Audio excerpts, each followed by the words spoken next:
it just hit me like 15 minutes ago. We're gonna elect a black Indian American woman for president. Yes, we will.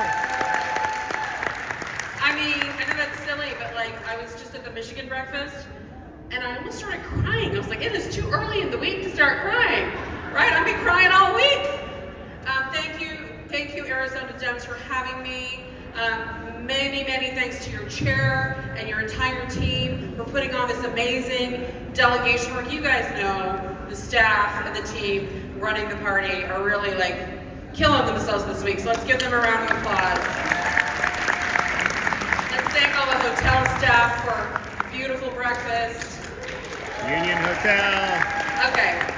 So my job here today is just to give you a couple of quick talking points and reminders as we're going through the week about how we're going to win and how critical Arizona is to this entire fight for reproductive freedom.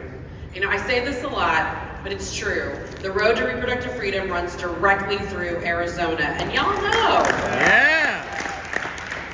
And your leaders in the legislature, your leaders up and down the ticket, from the governor to the AG to the state senate to mayors, like your wonderful mayor here, you know how to do this. You've been fighting the fight.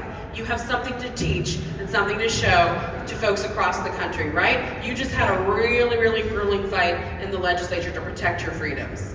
So now we have an opportunity. Arizona is in play, y'all. You can be the difference maker for Kamala Harris and Tim Walz, but also when we elect Ruben Gallego to the U.S. Senate, we can and will pass legislation to protect reproductive freedom and restore abortion access in all 50 states. Yes, we will. And that has to be our North Star. So we still know that reproductive freedom and abortion access are the top persuasion issue in this country. We know that when we talk to voters who are undecided, and my team's been on the doors for months on the ballot measure, but also for the candidates, that when we go to hard to reach doors, low propensity voters, independents, Republicans who are squishy right now, who are disgusted by Trump but are terrified of Project 2025, that when we talk to them about the stakes in Arizona, we talk about what's happened in the big fight you have in the state, and we explain to them that Donald Trump and J.D. Vance and their party are responsible for the extremist Supreme Court that overturned Roe v. Wade, and they brag about it. Let's be clear. It's not like they're just responsible. They're proud of it. Yeah. They're bragging about it. They don't want you to see it because they got caught and busted, right? With Project 2025, but they are responsible. Yeah. And then we have Kamala Harris and Tim Walz. Kamala Harris, yes. Kamala Harris, her entire life, she's been committed to gender equity. As a district attorney, she created a special unit to prosecute crimes against children, right? Some of the most hellacious, heinous crimes against children, including sexual assault. As Attorney General, she fought and protected reproductive freedoms in California and fought and protected Planned Parenthood. As a U.S. Senator, you saw her when she grilled Brett Kavanaugh. Yeah. She tried to warn us, right? Yes, she knew, did. and she fought for us. And as Vice President, this is so important, when the Dobbs decision came down, Kamala Harris, President Biden, asked Kamala Harris to run the government's response.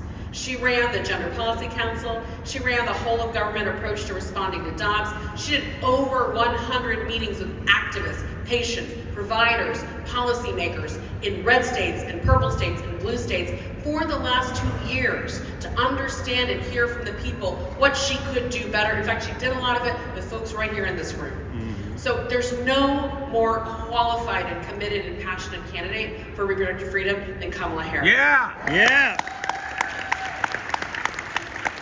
Then you add the superstar that is Governor Tim Walz, who as governor was the first to sign legislation to protect reproductive freedom and expand rights in Minnesota after Dobbs, and as we all know, has been an incredible advocate for IVF and has been telling his personal story and is an incredible example of what men can do in this movement, right? Because reproductive freedom is more than what we think. It's about the freedom to decide if, when, and how to have a family, right? The how part is really important. Men, y'all are part of this too. We need you in this fight. And Tim Walz is right there on the top of the ticket, making this ticket the most reproductive freedom ticket in the history of the United States. Yeah. So that's the contrast. The other top message is nobody in America, including Republicans, wants politicians making these decisions. That is your top message when you're talking to your friends who are independents and conservatives. Do you want the government making these decisions for you? Do you want the government in the exam room? Politicians have no business anywhere near this. Even the politicians we like have no business making these decisions. So those are your top messages. Those are the contrasts. We got a crazy week ahead of us. You're going to hear from reproductive freedom storytellers and abortion storytellers all week long. And I'm just so proud to be a supporter and a partner to all of the great Arizona Democrats in this room. Thank you so much. We got a big fight to win. Yeah.